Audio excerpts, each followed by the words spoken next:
Hello, everyone. Welcome back to NLS Norwegian Language School. Order in the court. Today, we are entering the courtroom. Crime and punishment is one of the most common and most difficult topics in the IELTS exam. It's also a topic we discuss in real life all the time. We talk about safety, we talk about the news, we talk about justice. But here's the problem. When English learners talk about crime, they often sound a bit simple. He is a bad man. He stole money. He should go to jail. If you write this in a university essay or an IELTS Task 2 exam, you will not get a high score. You need to sound objective, precise, and sophisticated.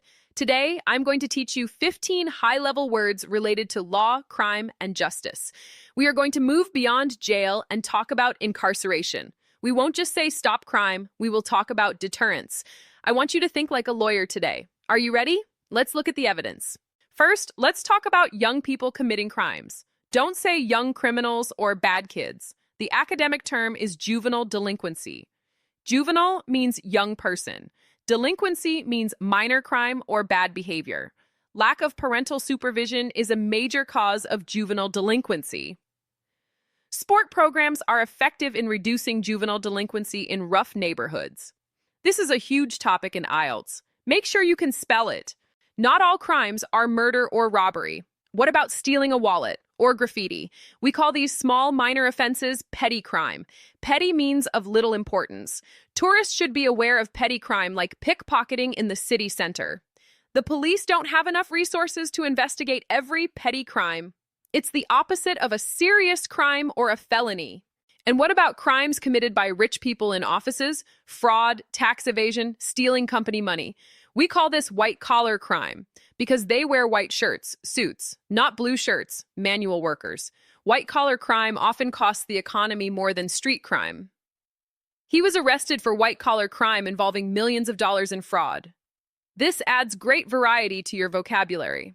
Here is a band 9 word. You go to prison, you get out, you commit a crime again, you go back. This cycle of reoffending is called recidivism. The goal of the prison system should be to reduce recidivism rates. High rates of recidivism suggest that the current punishment system is failing.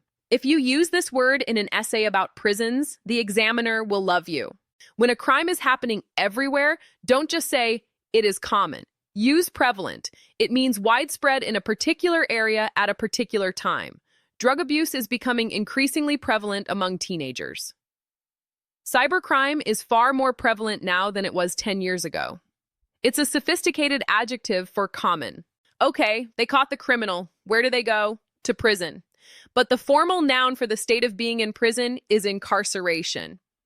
The U.S. has one of the highest incarceration rates in the world.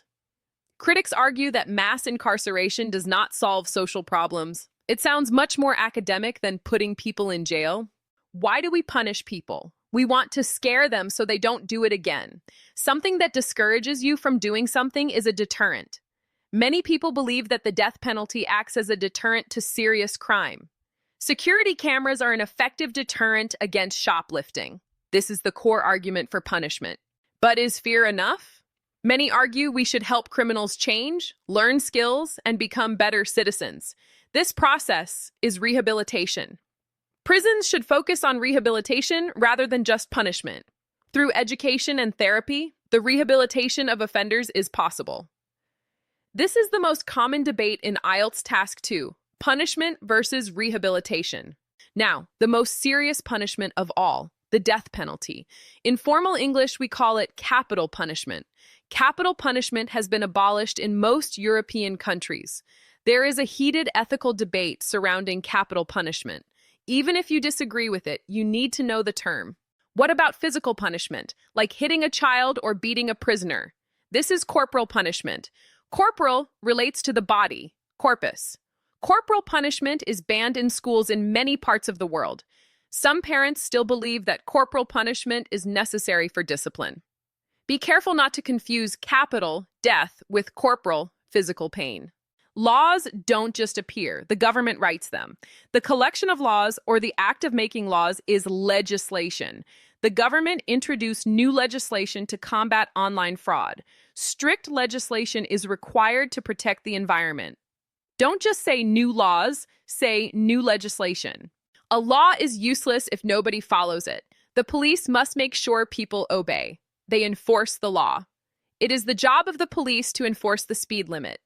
The new rules are good, but they are difficult to enforce. Law enforcement is a huge part of justice. What about you?